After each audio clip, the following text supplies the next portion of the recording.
Please tell me that I can't, that I won't, that I fail, that I'll never make it out, yeah. Bon alors aujourd'hui, donc on va parler brièvement du papillon, les éducatifs. Grossièrement au niveau de la coordination papillon. Alors, comment vous estimez ça? La tête est rentre avant les bras. On voit que je l'ai répété. Ah Théo? Oui. Donc, bon, tu fais pas ça. C'est bon. Donc pour la majorité d'entre vous, on va terminer comme ça. Et puis ensuite, vous rentrez la tête. Or, pas du tout. Il ne fait pas ça. On rentre la tête avant les bras. Je vais enlever les lunettes, je vais les mettre là. Je vais même les mettre là. Je vais les lunettes tout de suite. L'objectif, c'est de rentrer la tête avant les bras, forcément. Ok, pour que ça soit hydrodynamique. Parce que si on est comme ça quand on regarde devant, l'eau elle est là, elle nous freine. Ok, l'eau elle arrive là en pleine face. Ça ne glisse pas du tout. Donc tout votre effort, vous le freinez tout de suite, vous regardez devant. Ça ne marche pas. C'est comme en brasse. C'est pareil. On veut rentabiliser, alors on rentre la tête. On ne peut pas rester comme ça tout le temps. C'est pas possible. Ça bloque la glisse.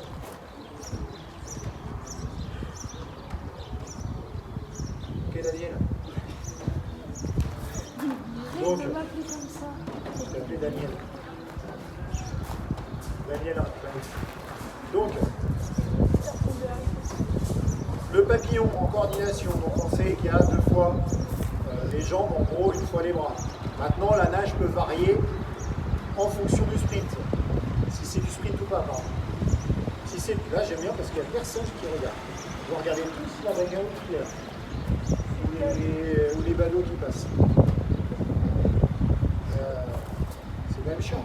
Ça m'oblige à faire une coupure sur le montage vidéo. Ah mais c'est chiant. Donc, coordination, en règle générale, 2 ondulations pour un mouvement de bras. Une grosse au départ et une petite par la suite. C'est ça. C'est bon. Donc, coordination, 2 fois les jambes.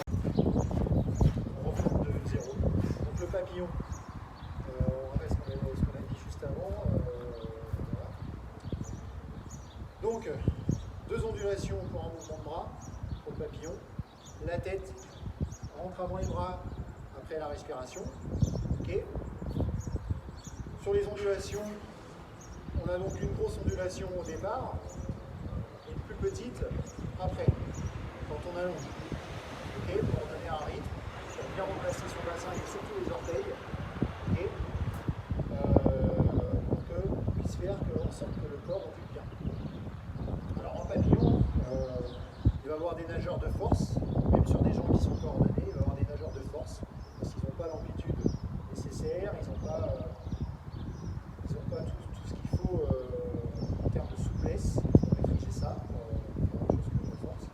Et puis il y a les nageurs en souplesse qui sont capables d'envoyer, qui sont capables de mettre le rythme, capables de mettre de la force également, mais ça va être bien coordonné et ça ne va pas gêner. Ça ne va pas gêner à la nage. Les nageurs en force, on va avoir une raideur au niveau des pectoraux, une raideur au niveau de la rotation des bras, et ça va tirer un petit peu tout le corps. C'est un peu problématique. Donc il va falloir adapter au mieux la technique de façon à ce que on utilise qu'on soit le moins possible en force, qu'on soit le plus possible en bonne coordination, et puis faire en sorte de rentabiliser sa nage. Donc, grossièrement, voilà le papillon.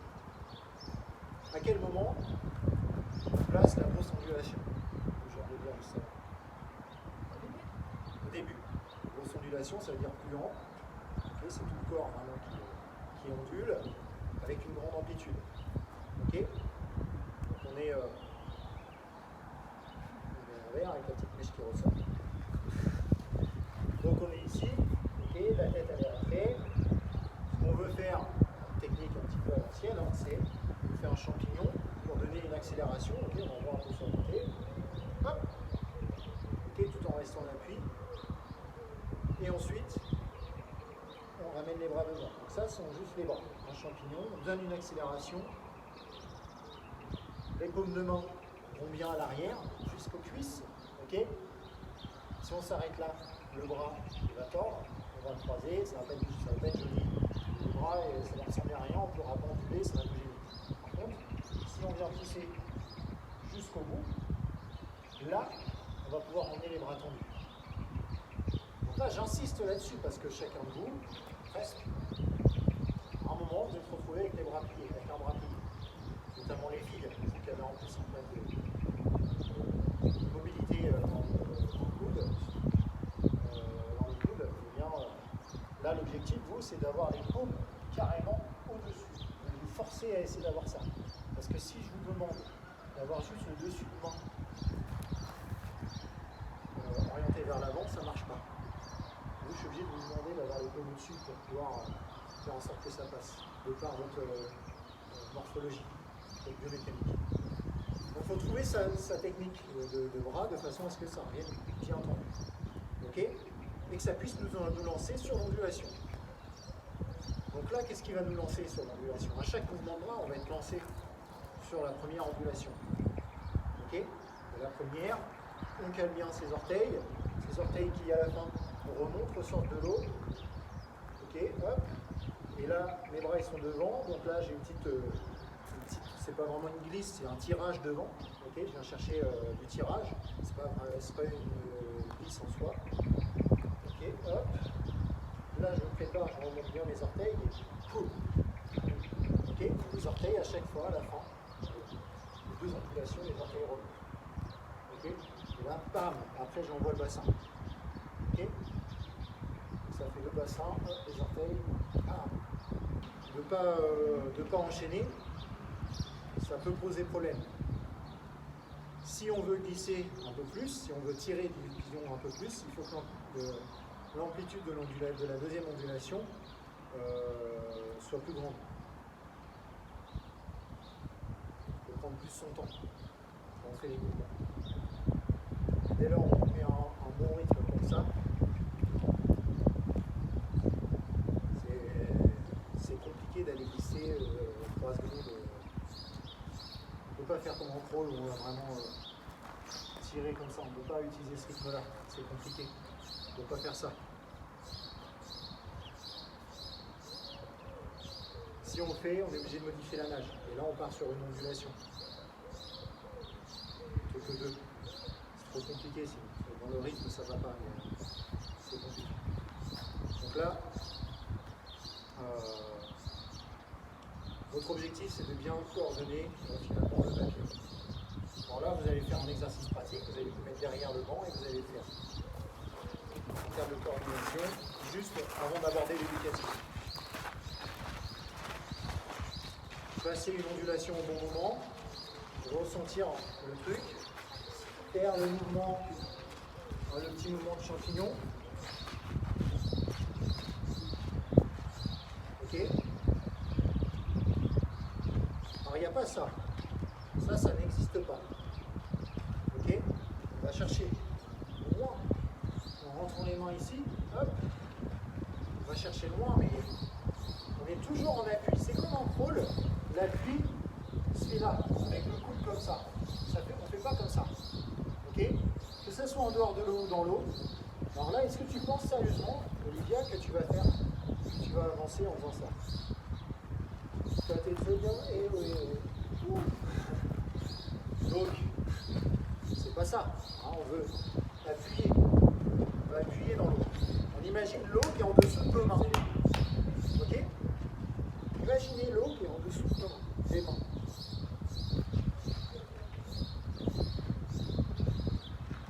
Et on va chercher de l'amplitude avec le bassin. Une grosse ondulation au départ quand on descend. Court. Et une petite ondulation à la fin. Et mais puissante, bien sèche. Ok? Et qui part du bassin. Hein. Première ondulation, c'est bien tout le corps. Pam. Deuxième ondulation, c'est encore une fois tout le corps, mais il y a une puissance supplémentaire au niveau du bassin. Plutôt qu'une amplitude, on va chercher un mouvement sec. Pam.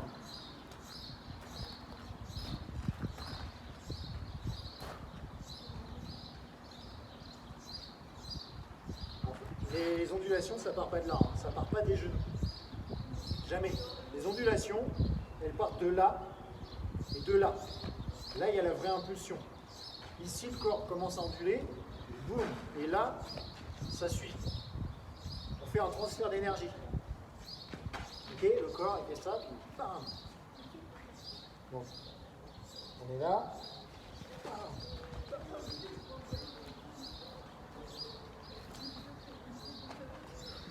Ok, on y va, on applique.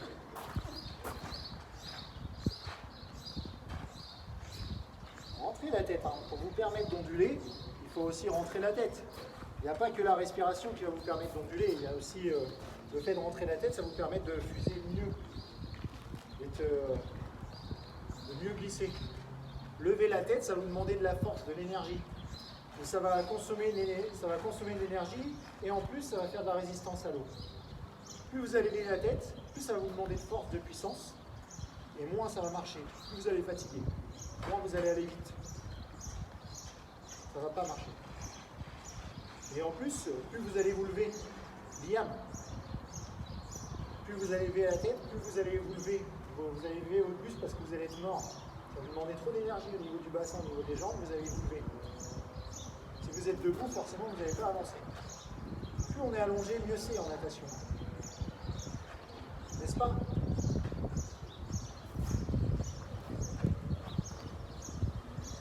Voilà, voilà. Merci, Ethan. Donc, merci pour l'aide. Donc, non.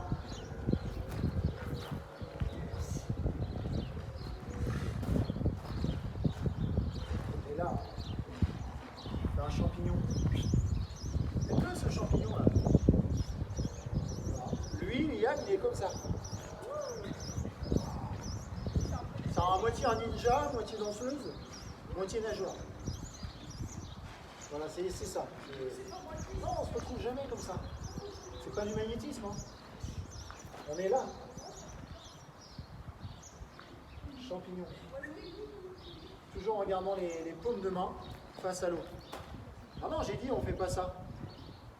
Et j'ai dit qu'on veut la coordination au niveau du bassin, du corps, etc. Donc, éducatif pape. C'est bien. Vas-y, donne-moi les éducatifs en pape. Ouais. Non, je peux les donner aussi à la part. Vas-y. Alors, il fait 2 fois un bras droit, 2 fois un bras gauche, 3 fois. Ouais, voilà. 3 fois un bras gauche, et 3 fois. C'est ça. 3 bras, 3 fois. 2 fois les deux. 3 fois les deux. Voilà, donc 3 fois bras droit, 3 fois bras gauche, 3 fois les deux. Respiration au 3e temps. C'est ça. Ok? Le bras, il est comment? Tendu. Tendu. Parce que quand on nage, en nage complète, les bras, ils sont Tendu. Avec les paumes vers le bravo. Donc, exactement. Donc on exagère, en faisant de l'éducatif, on exagère des points techniques de la nage complète. Il ne faut pas que ça ressemble à la nage complète, que ce soit des points exagérés. Donc ça, on va dire c'est un travail de respiration et d'appui en même temps. Ensuite, autre éducatif. Bah, la même chose, mais en 25. 25 bras droits. 25 bras C'est pas la même chose, mais 25 bras droits, 25 bras gauche. Respiration 3 temps, voilà. Donc le bras bien tendu, pareil. Et le bras qui fait rien, il est devant. Ok, donc ça c'est un éducatif, c'est un rattrapé de quoi? D'appui. Voilà, rattrapé d'appui. Merci, c'est gentil de m'avoir aidé. Mais c'est plus avec les poings fermés. Donc, oui, après on peut combiner les différents éducatifs, évidemment, les éducatifs d'appui, ça c'est sûr. Dernier éducatif, on a parlé la semaine dernière, que tu as fait une fois là, avec Rémi. On peut décomposer évidemment l'exercice et on va travailler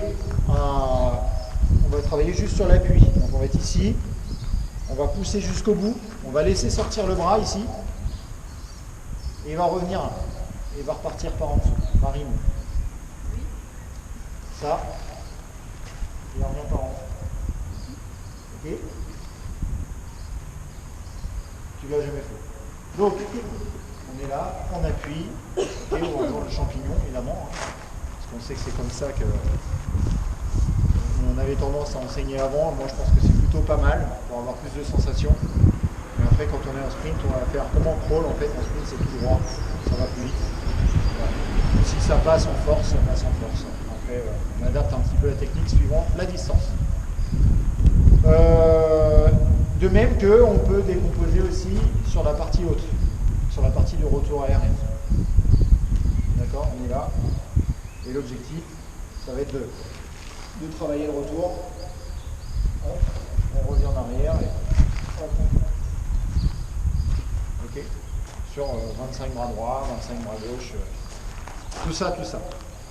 Donc là, c'est du travail de retour aérien, d'orientation de la paume de main. Ok, on s'arrange pour qu'elle soit vraiment orientée vers le haut ou le dessus de la main vers l'avant. Ok? Please tell me that I can't, that I won't, that I fail, that I'll never make it out, yeah. Please tell me that I can't, that I won't, that I fail, that I'll never make it out, yeah.